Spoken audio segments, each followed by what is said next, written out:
dédé àsìkò yìí yóò rọrùn fún wa láṣẹ Elédùà. Ìròyìn fẹ́lifẹ́li náà ló ń dé sí ojúwòran yín láti iléeṣẹ́ wa ìròyìn fẹ́lifẹ́li online tv lónìí tí í ṣe ọjọ́ ajé monday ọjọ́ 22 oṣù kẹrin ọdún 2025. Fúnmi Adénúgà ni oníròyìn. Síwájú kẹ́ tó gbọ́ ìròyìn ọ̀hún lẹ́kùnrẹ́rẹ́ ẹ jẹ́ ká dé òkè lọ́hùn náà à ń bọ̀ wá.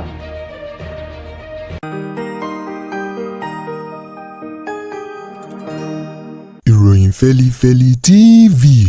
àjààbálẹ̀ làwọn ìròyìn ti wà máa wò lóòrèkóòrè.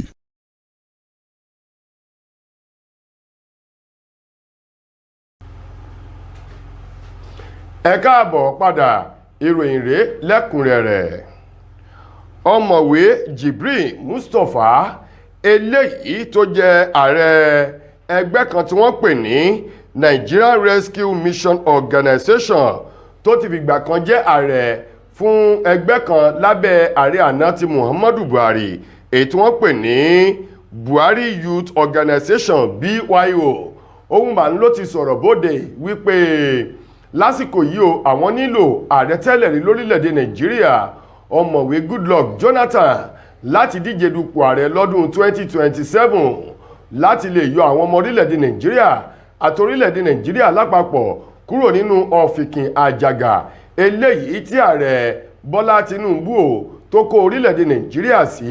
lórúkọ àtúntò àti ìrètí ọ̀tun eléyìí tó ti sọ ìrètí ọ̀tun ọ̀hún di ìrètí gbére fún àwọn ọmọ orílẹ̀‐èdè Nàìjíríà. Mustapha tó sọ ọ̀rọ̀ náà lánàá ọjọ́ àìkú Sunday ní ìpínlẹ̀ Èkó níbi ètò kan tí wọ́n gbé kalẹ̀. Níbẹ̀ ló ti ní òun rọ Jonathan láti dákúndábọ̀ kó gbọ́ ohùn ẹ̀bẹ̀ àwọn ọmọ Nàìjíríà kó sì fi ojú àánú wo àwọn ọmọ ilẹ̀ yìí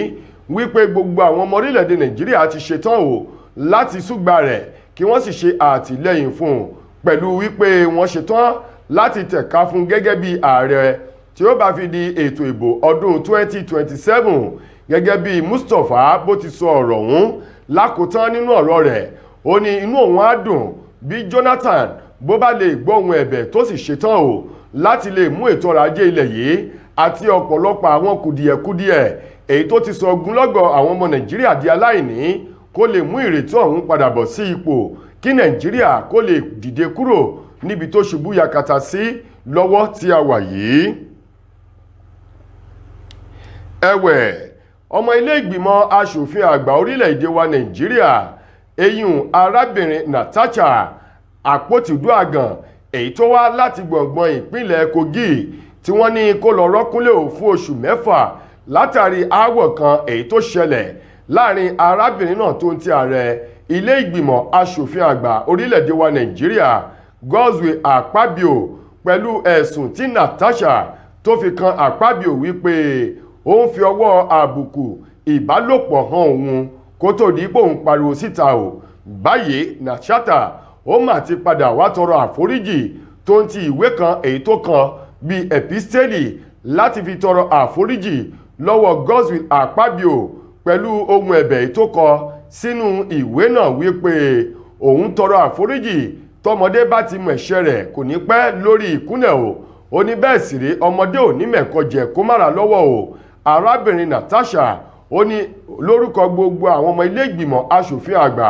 àtorúkọ ìjọba àpapọ̀ lẹ̀ yìí pẹ̀lú orúkọ àwọn olùdìbò òun láti ẹkùn gbọ̀ngbọ̀n ìpínlẹ̀ Kogi lòun tọrọ àforíjì lọ́wọ́ Godswill Akpabio. Bákan náà ń tọrọ àforíjì lọ́wọ́ àwọn ọmọ ilé ìgbìmọ̀ aṣòfin àgbà orílẹ̀-èdè yìí àti gbogbo àwọn ènìyàn tó ṣe é ṣe kí ọ̀rọ̀ àti ẹ̀sùn náà kó fẹ́ kàn wípé kí wọ́n dákun dábọ̀ kí wọ́n dáríjì òun kí wọ́n jègbùrẹ́ awo olùgbẹ̀bẹ̀ gẹ́gẹ́ bí ìwé àforíjì èyí tí arábìnrin Natasha tó kọ. Ọwọ́ ilé-iṣẹ́ ọlọ́pàá ìpínlẹ̀ Èkó ló ti tẹ ọ̀dọ́mọdékùnrin léńjeléńje kan tí ọjọ́ orí rẹ̀ wà ní ọdún 16 years èyí tí wọ́n pe orúkọ rẹ̀ ní Solomon Ìbíwọyè èyí tí wọ́n ká ìbọn ìléwọ́ àgbélẹ̀rọ tó ń ti ọtanú rẹ̀ tí wọ́n ka mọ́ lọ́wọ́ o ní agbègbè Èbúté Èrò ní erékùṣù ìpínlẹ̀ Èkó gẹ́gẹ́ bí iléeṣẹ́ ọlọ́pàá ìpínlẹ̀ Èkó látẹnu alukoro wọn eyín Benjamin Hundeyin eléyìí tó fi ọ̀rọ̀ ń léde fún àwọn oníròyìn lánàá tí í ṣe ọjọ́ Sunday sọ di mímọ̀ wípé pẹ̀lú ìfimúfilẹ̀ àti ìtagèrè àwọn olùgbé agbègbè ọ̀hún ni wọ́n pe iléeṣẹ́ ọlọ́pàá èyí tó ń bẹ ní agbègbè èbúté èrò wípé wọ́n kófìrí Solomon tó ń ti àwọn ìwà kan èyí tó mú ìfura dání o wípé ọmọ náà ó ní ẹbọ lẹ́rù pẹ̀lú àwọn ìwà àti àwọn ohun tó ń dì mọ́ra káàkiri wípé kí wọ́n dákun dábọ̀ láti wá ṣe àyẹ̀wò èyí tó mú àwọn ọlọ́pàá ọ̀hún ta mọ́ra o ní gẹ́rẹ́ tí wọ́n máa dé ilé Solomon Ìbíwọyè níbi tí wọ́n ti ń ṣe ìtúléwò láti ṣe àyẹ̀wò gbogbo inú ilé ni wọ́n ríbọn ìléwọ́ àgbélẹ̀rọ pẹ̀lú ọta inú rẹ̀ mọ́ eléyìí tí wọ́n ká mọ́ Solomon tí í ṣe ọmọ ọdún mẹ́rìndínlógún tí wọ́n ká mọ́ lọ́wọ́ o lánàá òde yìí ni wọ́n ti fi ọwọ́ òfin mú ọmọdékùnrin ọ̀hún èyí tó ti wà lágọ̀ọ́ ọlọ́pàá gẹ́gẹ́ bí ẹni tó jẹ́ agbẹnusọ iléeṣẹ́ ọlọ́pàá ìpínlẹ̀ Èkó Benjamin ti sọ ó ní ìwádìí ti bẹ̀rẹ̀ lórí ìgbésẹ̀ àti ìwà ìfura àti ìwà búburú èyí tí wọ́n ká mọ́ ọmọ náà lọ́wọ́ o láti wá ṣàlàyé ohun tó rí lọ́bẹ̀ tó fi wá rọwọ́ ìtì ìbọn àgbélẹ̀rọ kékeré tó ń wá lọ́wọ́ rẹ̀ kó sọ fún iléeṣẹ́ ọlọ́pàá. Ọwọ́ àwọn àjọ task force ti ìpínlẹ̀ Èkó ló ti tẹ àwọn ènìyàn tó ń lọ bíi 52 báyìí èyí tí wọ́n mú fún onírànran ìwà búburú o ní ìpínlẹ̀ Èkó. Iléeṣẹ́ ìjọba ìpínlẹ̀ Èkó ni wọ́n ti ní láìpẹ́ yìí tí ìwádìí bá ti parí wọn yóò taari àwọn ènìyàn ọ̀hún tó ń lọ bíi 52 taari wọn lọ sí ilé ẹjọ́ pẹ̀lú àwọn ìwà bíi ìdígunjalè, àwọn alọ́kólóhùn kígbe, báwo ní àjàgbà, dídá wàhálà sílẹ̀ àti dídá àlàáfíà agbègbè láàmú èyí tí wọ́n kó àwọn ènìyàn fún níbi gbalẹ́ngbàtà tí àwọn ẹ̀ṣọ́ aláàbò task force ìpínlẹ̀ Èkó èyí tí wọ́n ṣe o gẹ́gẹ́ bí ọ̀rọ̀ náà ti jáde láti agbẹnusọ àjọ task force ti ìpínlẹ̀ Èkó ọ̀gbẹ́ni Abdulrahim Gbádéyan èyí tó sọ di mímọ̀ wípé àwọn èèyàn wọ̀nyí ni wọ́n mú lágbègbè Èkó Hotel, Ìkòyí, Lẹ́kì àti abẹ́ afárá eléyìí tó wà ní Fálọmọ ní ìpínlẹ̀ Èkó tó fi mọ́ Ayọ̀rìndé Lìgálí o. Wọ́n ní àwọn agbègbè wọ̀nyí ni wọ́n ti mú àwọn èèyàn ọ̀hún. Wọ́n ní láìpẹ́ láì jìnnà wọn yóò taari gbogbo wọn lọlé ẹjọ́ kí ilé ẹjọ́ lè ṣèdájọ́ wọn bó ti tọ́ àti bó ti yẹ. Mo kí gbogbo ojú tí wò mí ti ń gbọ́ mi jákèjádò orígun mẹ́rẹ̀ẹ̀rin àgbáyé. Orúkọ mi ni Ambassador Àkànfẹ́ Ìwò tí mo jẹ́ agbẹnusọ fún iléeṣẹ́ X2 Ultimate Herbal International Limited. Níléeṣẹ́ wa bí láti màmọ̀ dájú nǹkan kan tí eléyìnbó ń pè ní health is wealth, ìlera lọ́rọ̀. Kì í ṣàfẹnujẹ́ nìkan tá a bá ń gbọ́ ọ̀nì sétí torí gbogbo lọ́gbọ̀ àwọn èèyàn ni wọ́n ń kojú àìsàn tí a pè ní ìfúnpá gíga. Ìdí nìyí tí iléeṣẹ́ X2 Ultimate Herbal fi ṣètò oògùn ìfúnpá gíga fún ní powder àti ní olómi. Kò tán síbẹ̀, oògùn ìtọ̀ ṣúgà ó wà ní iléeṣẹ́ X2 Ultimate Herbal International Limited ní powder àti ní olómi. Òun náà lẹ̀ ń wò yìí. Oògùn ọ̀pẹ́ ẹ̀yìn wà tí a ti ṣe lọ́jọ̀ fún ẹni tó bá ń kojú ọ̀pẹ́ ẹ̀yìn torí gẹ́gẹ́ bí ìṣòro. Iléeṣẹ́ wa níbí ní oògùn ẹ̀ tó lè bá wọn tán rẹ̀ lójú ọgbọ́n. Bákan náà ogunlọ́gọ̀ àwọn èèyàn ni wọ́n jẹ́ oníbìísí tí wọ́n ti rora wọn pín wípé Ọlọ́run ò lè ṣe ṣùgbọ́n tó jẹ́ pé àìsàn kan sómìíràn ní nǹkan di ọmọ bíbí wọn. Ó wà ní iléeṣẹ́ X2 Herbal International Limited fún ìwòsàn fún àwọn oníbìísí. Kò tó síbẹ̀ o, a ní ọ̀pọ̀lọpọ̀ oògùn tí a ṣe létò fún ẹni tó bá jẹ́ ẹni tó bá ní ikùn gbẹ̀ndù tó jẹ́ pé ọ̀rá ti pọ̀ jù lára ẹ̀, ó máa bá wa burn fat, a pè ní X2 burn fat fún obìnrin. Lákòótán nínú ìròyìn wa fún tòní, ilé ẹjọ́ gíga ìjọba àpapọ̀ tó kalẹ̀ sílùú Àbújá lónìí ti ṣe ọjọ́ ajé o, ohun mà ni wọ́n ti dá ẹjọ́ ikú fún arákùnrin kan Peter Nwachukwu tó jẹ́ ọkọ olóògbé arábìnrin tí ń kọ orin ẹ̀mí ni Osinachio wípé kí wọ́n lọ so arákùnrin ọ̀hún rọ̀ títí tí ẹ̀mí yóò fi bọ́ lẹ́nu rẹ̀. Ilé ẹjọ́ gíga ìjọba àpapọ̀ ọ̀hún èyí tó kalẹ̀ sí Wuse Sontu nílùú Àbújá,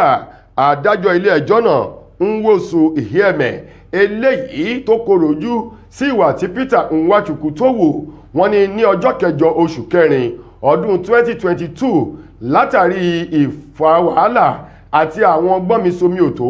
tó ń ti ìdúkokò ìkúmà àti ọ̀pọ̀lọpọ̀ ìwà búburú èyí tí arákùnrin Peter Nwachukwu ọkọ olóògbé náà Osinachi tó fi ń kan olóògbé ọ̀hún, òun ló gba ẹ̀mí lẹ́nu olóògbé náà látàrí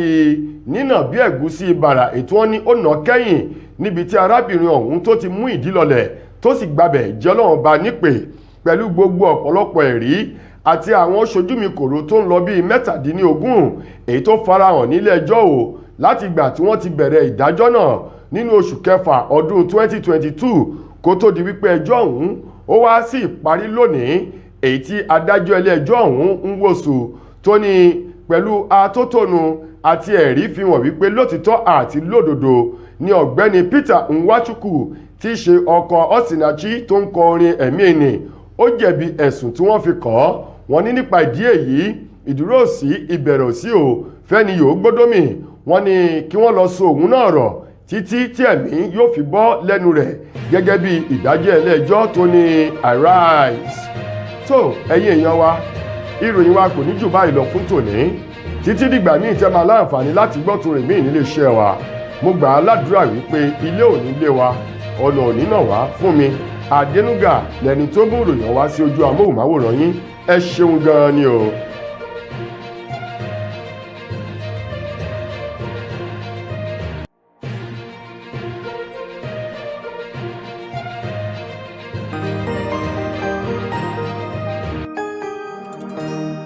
ìròyìn Feli-feli TV àjààbálẹ̀ làwọn ìròyìn ti wà máa wò lóòrèkóòrè.